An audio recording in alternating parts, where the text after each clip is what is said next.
I'm often asked, what surprised you about the book? And I said that I got to write it. I would have never imagined that.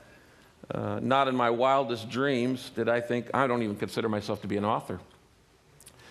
And I'm often asked, why do you think so many people have read this? This thing's selling still about 1 million copies a month. And I think it's because spiritual emptiness is a universal disease. I think inside that at some point we put our heads down on the pillow and we go, there's got to be more to life than this. Get up in the morning, go to work, come home, watch TV, go to bed. Get up in the morning, go to work, come home, watch TV, go to bed, go to parties on weekends. A lot of people say, I'm living. No, you're not living. That's just existing. Just existing. I really think that there's this inner desire. I do believe what Chris said. I believe that you're not an accident. Your parents may not have planned you, but I believe God did. I think they're accidental parents. There's no doubt about that. I don't think they're accidental kids. And I think you matter. I think you matter to God. I think you matter to history. I think you matter to this universe. And I think that the difference between what I call the survival level of living, the success level of living, and the significance level of living is, do you figure out what on earth am I here for? I meet a lot of people who are very smart and say, but why can't I figure out my problems? And I meet a lot of people who are very successful who say, why don't I feel more fulfilled? Why do I feel like a fake? Why do I feel like I've got to pretend that I'm more than I really am? I think that comes down to this issue of meaning, of significance, of purpose.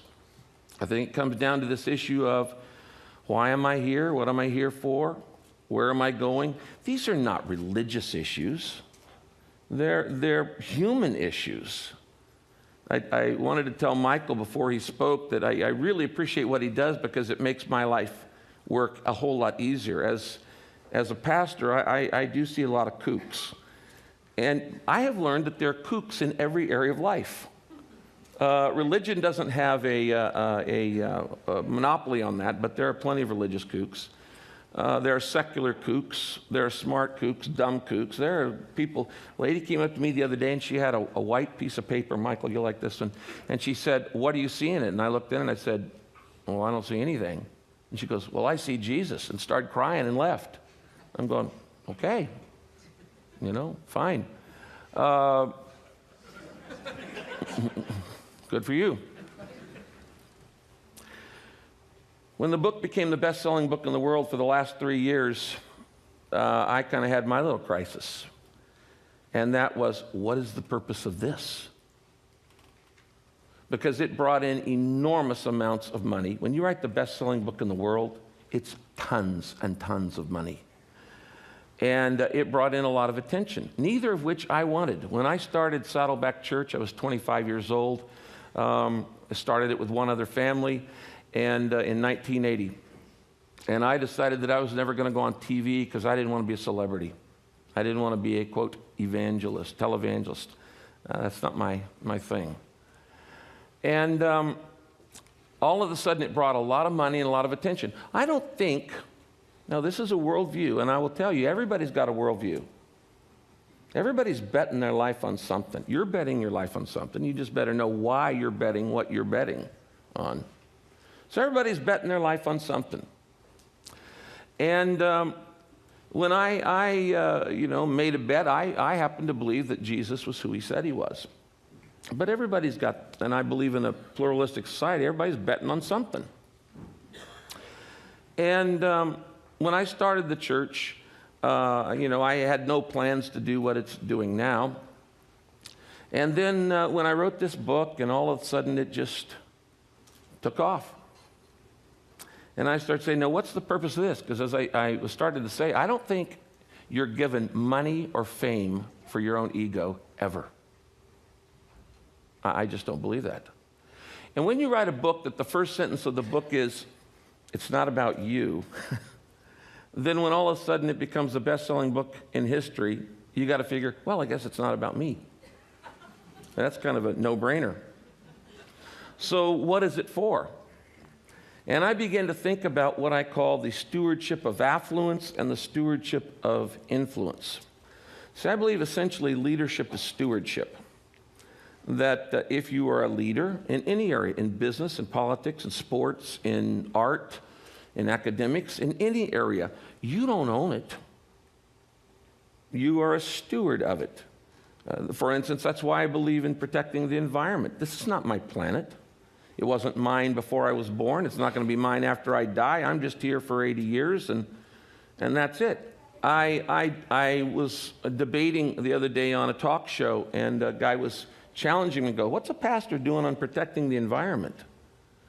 And I asked this guy, I said, well, do you believe that human beings are responsible to make the world a little bit better place for the next generation? Do you think we have a stewardship here to take the environment seriously?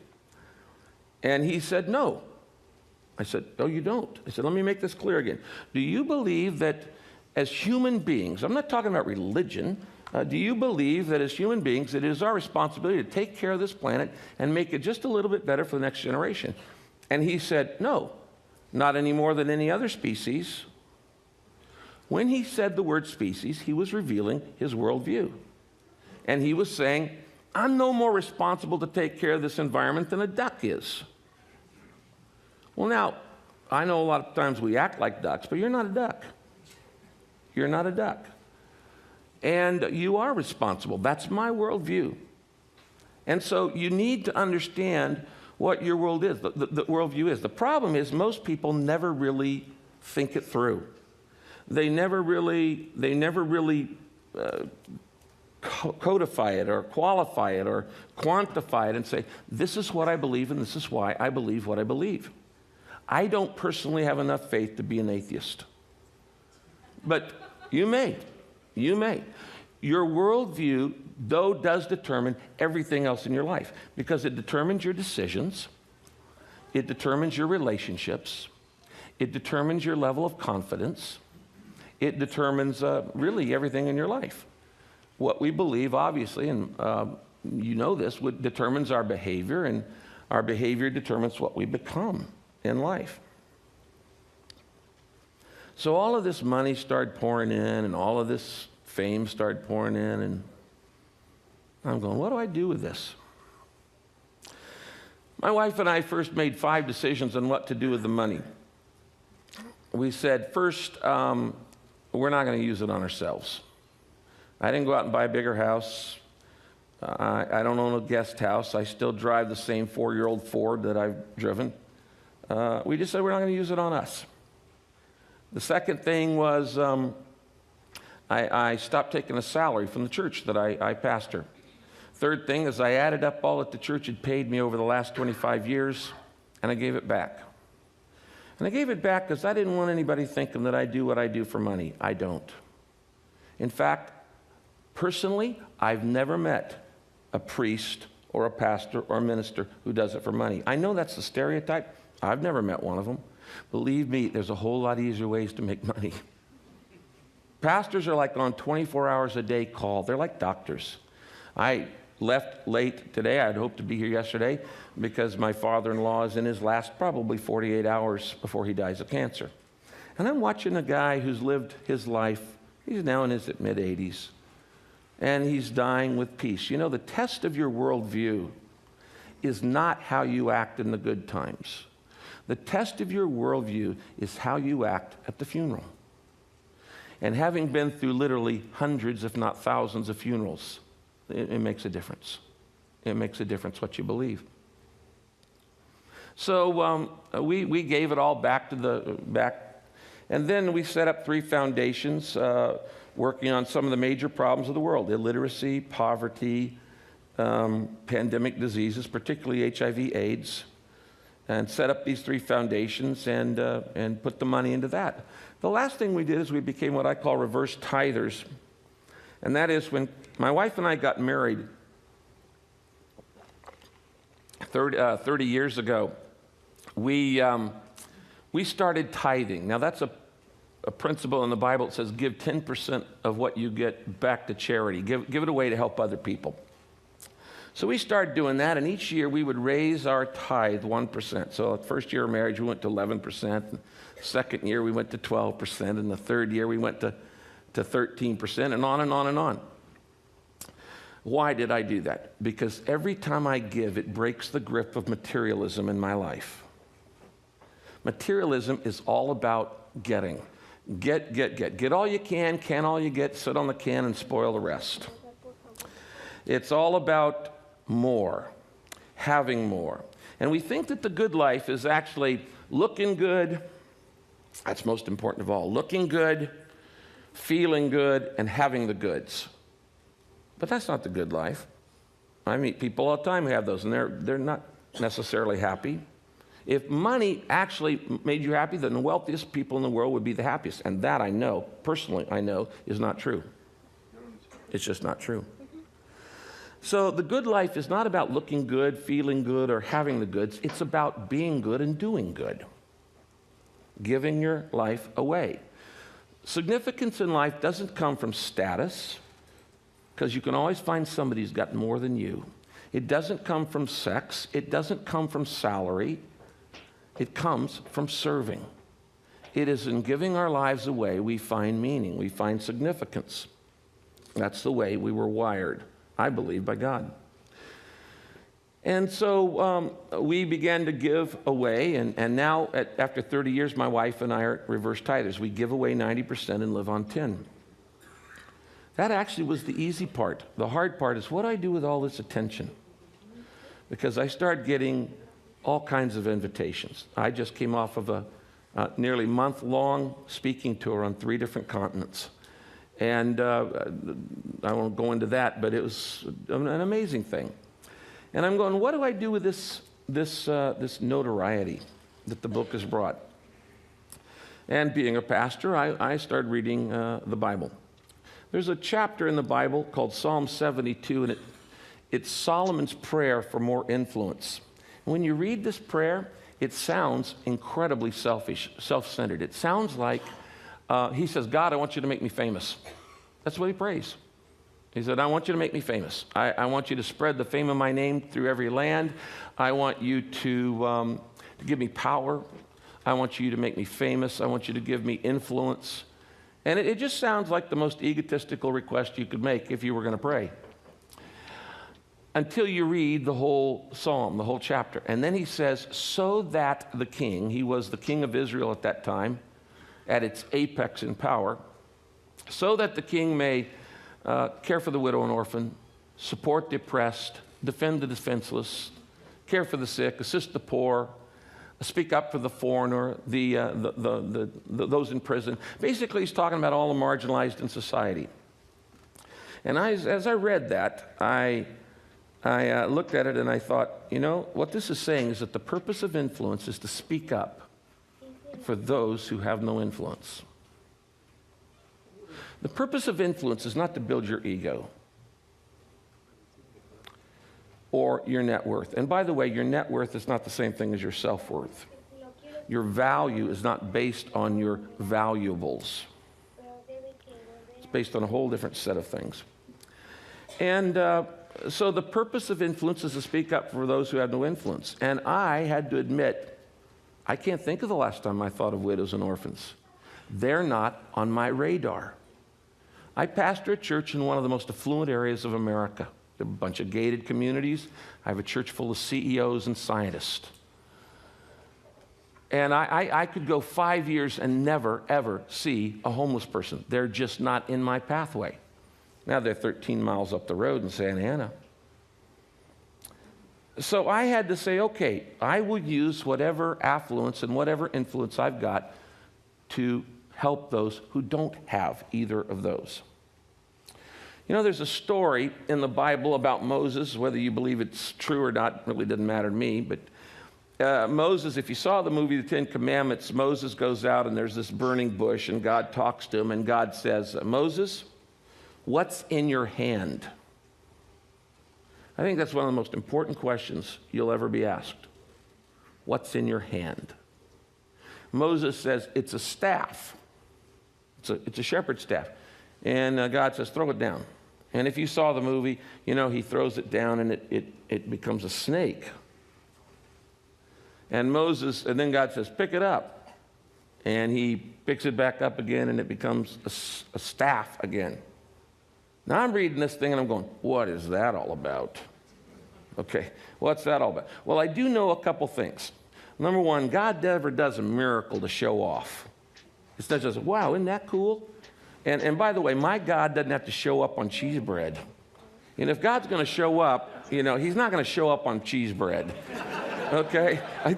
This is why I love what Michael does, because it's like, okay, if he's debunking it, then I don't have to. But my God doesn't show up on sprinkler images.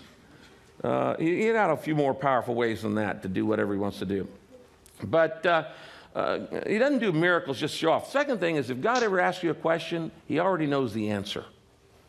Obviously, if he's God, then that would mean that when he asks the question, it's for your benefit, not his. So he's going, what's in your hand?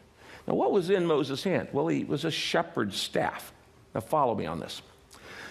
This staff represented three things about Moses' life. First, it represented his identity. He was a shepherd. It's the symbol of his own occupation. I am a shepherd.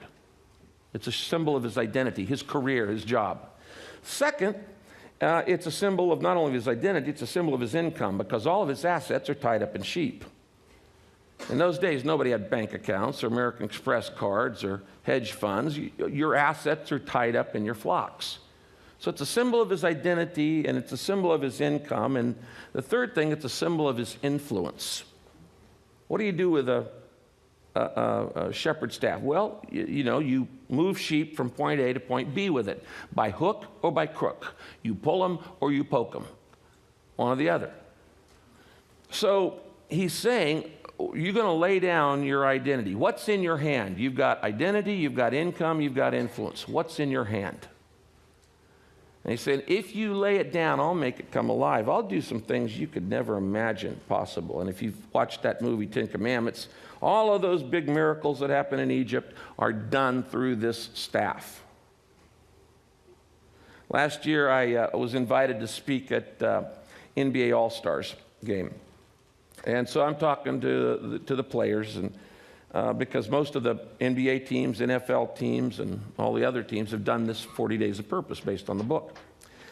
And I asked them, I said, what's in your hand? I said, what's in your hand? I said, it's a basketball. And that basketball represents your identity, who you are. You're an NBA player. It represents your income. You're making a lot of money off that little ball.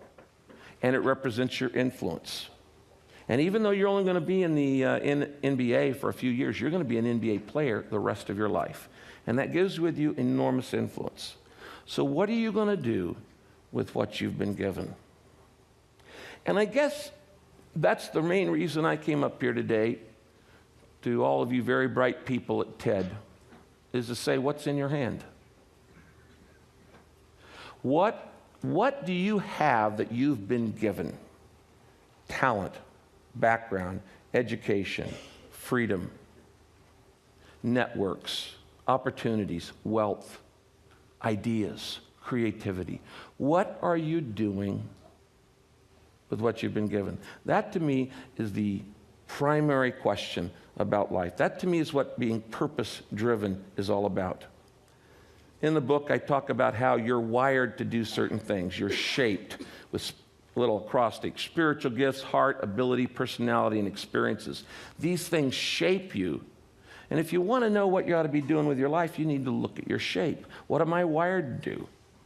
Why would God wire you to do something and then have you do it? If you're wired to be an anthropologist, you be an anthropologist. If you're wired to be an underseas explorer, you be an underseas explorer. If you're wired to make deals, you make deals. If you're wired to paint, you paint. Did you know that God smiles when you be you? When my kids are little, they're all grown now, I have grandkids. I used to go in and sit on the side of their bed, and I used to watch my kids sleep. And I just watched their little bodies rise and lower, rise and lower. And I would look at them and go, this is not an accident. Rise and lower. And I got joy out of just watching them sleep. Some people have the misguided idea that God only gets excited when you're doing, quote, spiritual things like going to church or helping the poor or, confessing or doing something like that.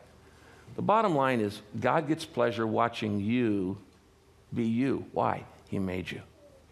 And when you do what you were made to do, he goes, that's my boy. That's my girl. You're using the talent and the ability that I gave you. So my advice to you is look at what's in your hand, your identity, your influence, your income, and say, it's not about me. It's about making the world a better place. Thank you.